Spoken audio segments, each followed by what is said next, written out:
Hi, my name is Naomi and I'm an education ranger at Greater Sydney Parklands. Today, we're going to learn about some of the small creatures that live in the pond behind me. I would like to acknowledge the Aboriginal country that I stand on today and that I'll be dipnetting in Boon-Bain-Ora country. Before we start, make sure you read all the warning signs around the water and do not dipnet in areas that are unsafe. To dipnet, you will need a dipnet, shallow tray or plate. White trays or plates work best.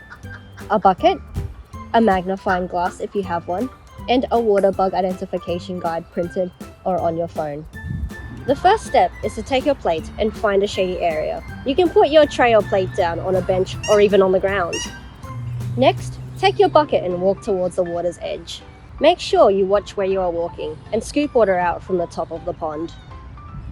Bring back the bucket of water and pour some of it into the tray or plate to about 1/3 to 1/2 full. Next, take your dip net and walk towards the edge of the pond. Make sure that you have the bottom of your dip net on the ground so that it does not trip over anyone. At the water's edge, use your dip net and swish it at the surface of the water for about 10 seconds. Make sure you don't scrape the bottom of the pond, otherwise you may end up with lots of dirt, which won't help you see any creatures. Once you are done, head back towards your tray or plate. Make sure the bottom of your dip net is on the ground. Flip the net inside out in the water and give it a few swishes.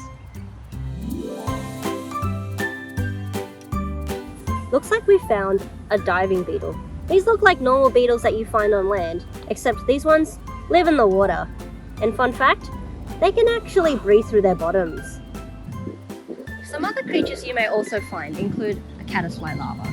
You can see how they like to build portable sleeping bags. These are made of sand, sticks, leaves, silk, and algae.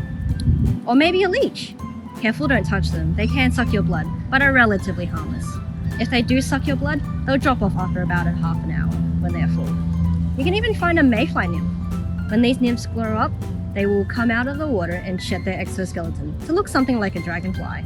There is also a bloodworm, and they look like regular small worms, except that they're colored red, just like blood.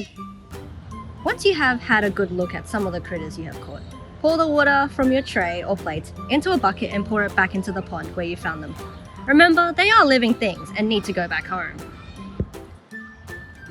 Don't forget to wash or sanitize your hands, especially before you eat. Thank you for joining me today on learning how to dip net. I hope you learn about some of the small creatures around your local waterways.